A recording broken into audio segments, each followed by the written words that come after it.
Welcome to Viewpoint on ILTV, where we bring you the leading voices in the Middle East and beyond. In this special, we're taking you inside the Israel-Gaza war to hear from stakeholders, thought leaders, and decision makers. I'm Emily Schrader, and today we're speaking with Ellie Cohanim, the former Deputy Special Envoy for combating anti-Semitism in the United States. Ellie, who was born in Iran and came to America as a refugee, sat down with us in New York to discuss how the events of October 7th impacted the American Jewish community and what the future of the U.S.-Israel relationship holds.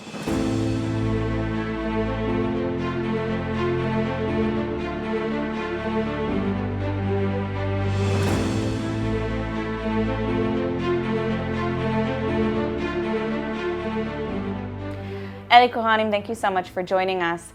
Just to start, I would love to hear a little bit about your background. You came here as a refugee from Iran. How has that been for you as a public figure to be an Iranian Jewish woman? Emily, as you mentioned, my family escaped the Islamic Revolution in Iran in 1979.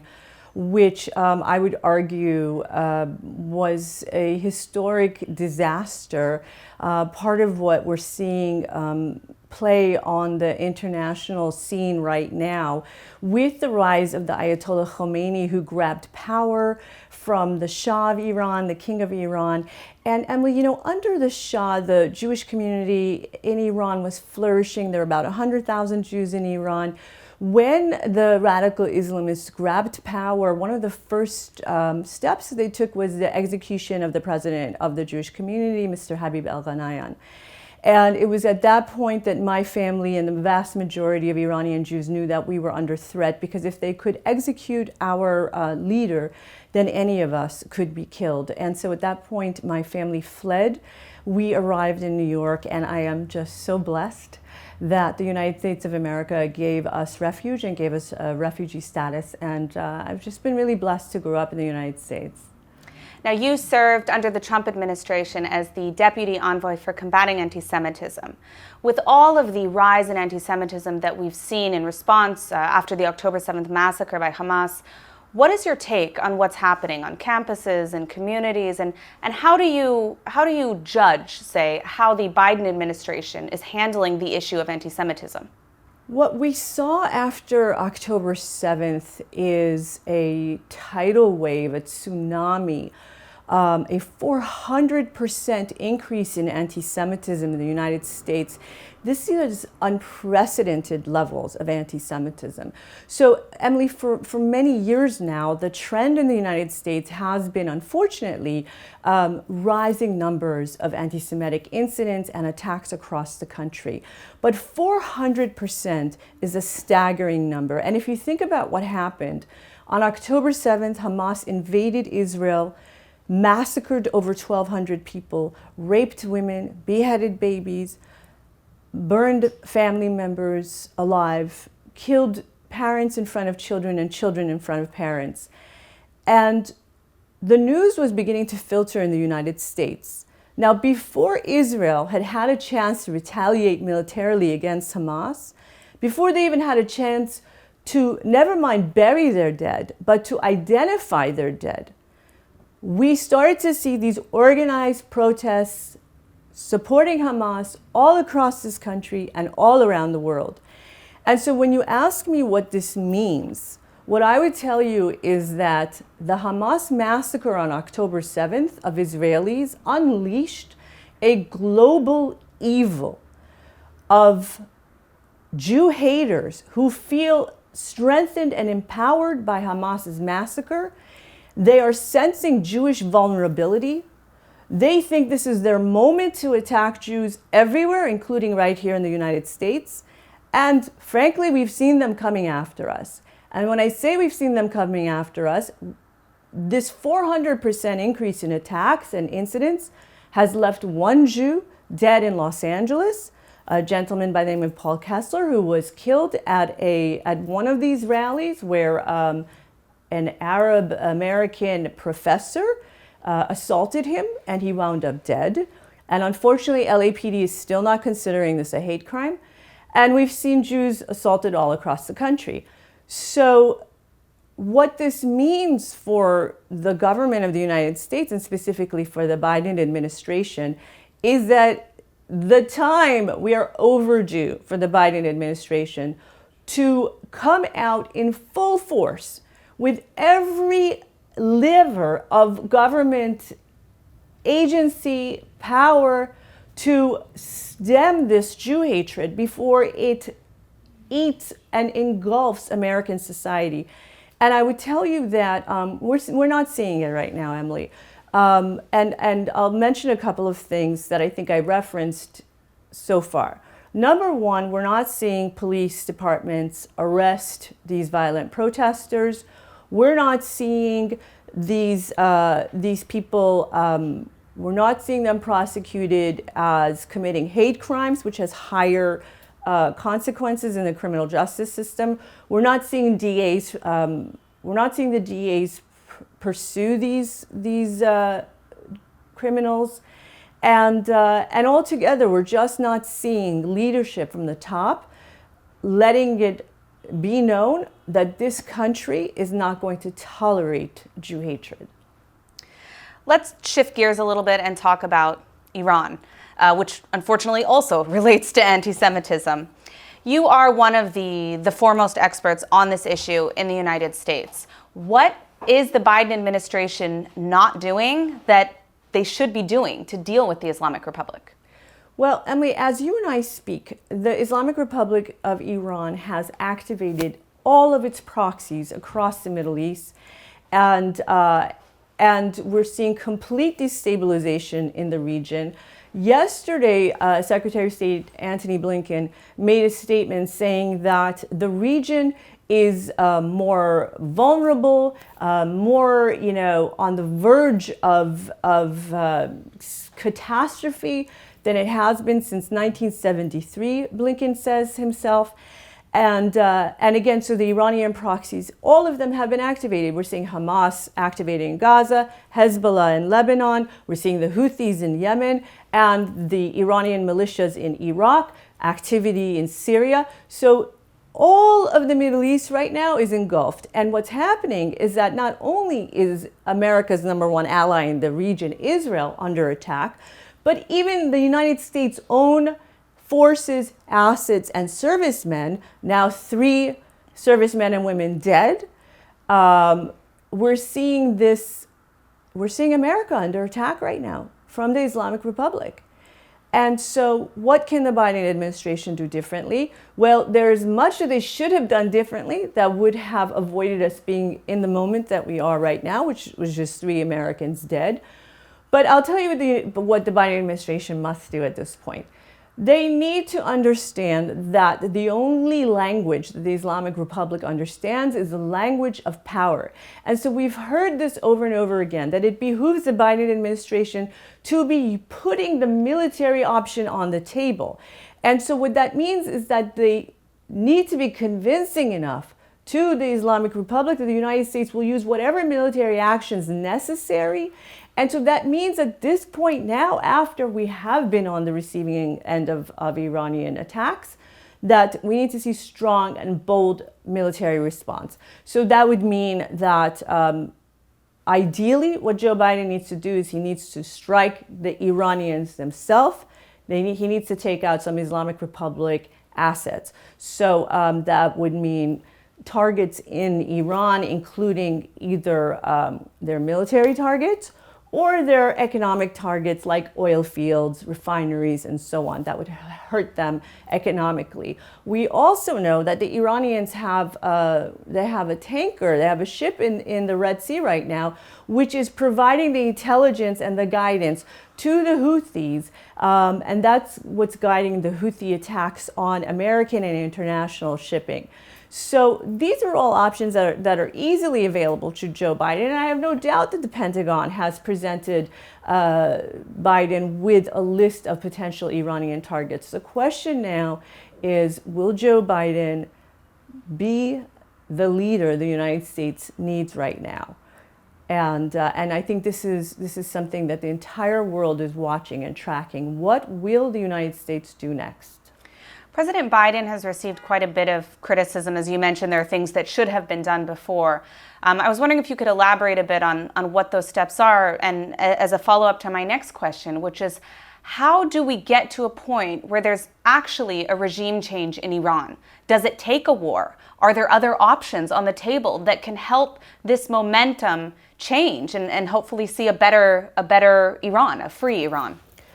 Emily, what I would tell you is that the U.S. policy on Iran should be guided by maximum pressure on the Islamic Republic, maximum support for the people of Iran.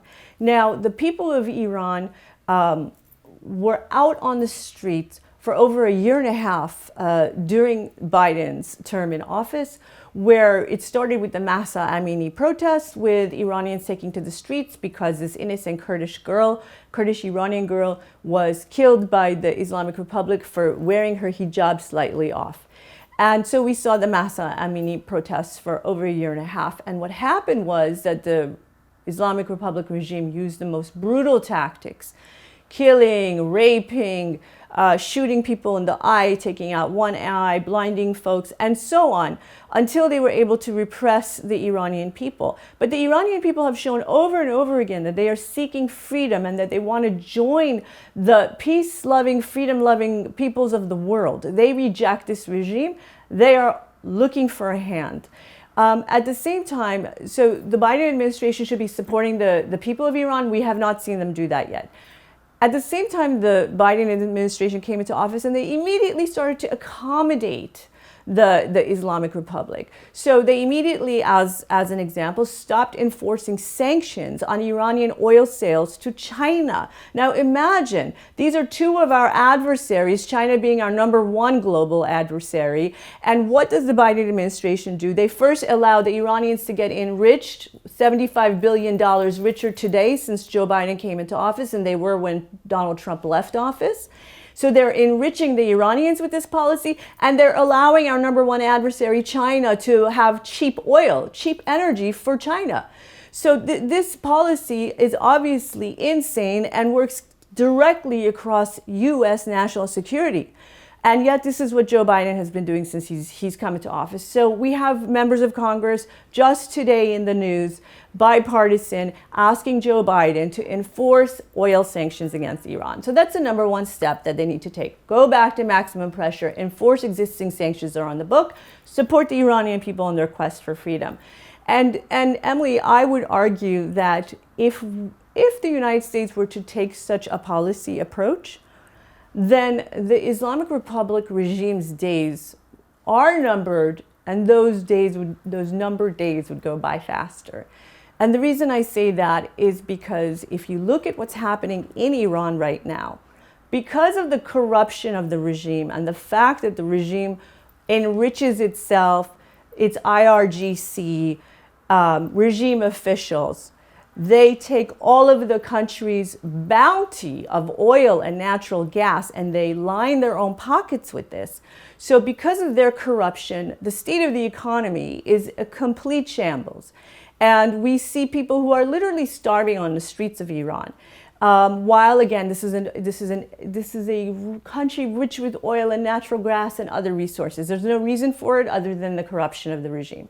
So the economy is in shambles, their currency is worth nothing, people are hungry, there's water crisis in Iran, and I could go down a list of crises that they're facing internally, and on top of it, they have no legitimacy. On top of it, this regime has managed to alienate, suppress, oppress every segment of Iranian society, whether it's women, whether it's ethnic minorities, whether it's religious minorities, whether it's average religious Muslim Iranians, innocent people. And so there's really almost no segment society other than their own regime insiders who support this regime. You put all these factors together and you understand that this regime is an anomaly in Iranian history. We have a country with the most ancient history, the Persian history, where Cyrus the Great came from, who liberated the Jews to go back to Jerusalem and rebuild the temple. This is a very ancient, proud, cultured people. And this radical Islamist regime is going to join the dustbin of history. They will join the Nazis and the fascists and all those. And we have in the Jewish tradition Haman, who came from Iran, who also wanted to eliminate the Jews. This regime will join them in the ash heap of history. We need to be on the right side of that. I have a very short question for you. If President or former President Trump wins the election, the upcoming election, do you believe the Iranian regime could fall during his term? I am confident that the Iranian regime will fall. The question is just when. And so what we saw under President Trump's leadership is, again, maximum pressure, enforcement of, or I shouldn't even say enforcement, the leveling of the most strongest, unprecedentedly strong sanctions regime in history. The elimination of Qasem Soleimani, who was the head of the IRGC, the world's #1 terrorist in the world at the time. And really the containment of Iranian regime. We did not see this destabilization that we're seeing today, which has brought the world to the brink of disaster. None of this happened under President Trump's leadership, and President Trump voiced over and again his support for the Iranian people in their quest for freedom. And so I do believe that because of the regime's tremendously malign activity that we are seeing today, because of the regime's activation of all of their proxies, and the fact that they're poking the bear of the United States, and the fact that they have now attacked Israel in the way that they did on October 7th, because of all those factors, the regime has managed now to change the equation. They have escalated now to a point where I think it's become clearer and clearer to policymakers that this regime can no longer be tolerated. And so for all of those reasons, yes, Emily, I do think that there is a very high likelihood that we're going to see the collapse of the Islamic Republic in the next 8 to 10 years. Now, the White House and the Department of State have both had multiple scandals related to their Iran policymakers, public figures, the most prominent of which being Rob Malley, who was forced out of his position for mishandling classified documents. In addition to that, there were members of the Department of State who worked under Malley who were found to be essentially spying for the Islamic Republic of Iran. As someone who is an expert on this issue, how can Israel depend on the U.S. for a better Iran policy in the future? And can we expect to see you perhaps in a potential Trump administration in the future in one of these positions? Well, you know, it was the honor and privilege of a lifetime for me to serve in the Trump administration. I have to tell you, Emily, that I feel this was for me a real living testament to the American dream. The notion that a girl can come into the United States at the age of 6 not speaking a word of English and one day be tapped by the US government to represent our country on the international stage. These are the kinds of stories, it only happens in America. And so certainly if I were asked to serve my country again, I would consider it an honor and a privilege. And so, you know, we are all hoping very much that we will get a Republican administration in the White House again in 2025. In regards to this administration's just unbelievable scandal after scandal of their personnel who have been in charge of Iran policy and other very sensitive offices, including in the Pentagon, in the highest offices in the Pentagon with access to the most classified information that anyone could imagine. It is a scandal, and we really still have not heard information back from the administration, from the FBI, which I believe is doing this investigation. We have heard radio silence now for months, where this investigation is, what is the status, and what is happening over there. But what I think is clear to all of us is that, again, this Iran policy of the Biden administration has been a disaster, and this is the disaster that we're all experiencing right now. The fact that the Islamic Republic is so emboldened to be bringing the Middle East to the brink of a world war, the fact that they are so emboldened that they have taken out and murdered American service members, that they are targeting U.S. assets in the region, this is, just on its face, it's an obvious example of how much this administration's Iran policy has failed. Ellie Cohanim, thank you so much for joining us. Thank you.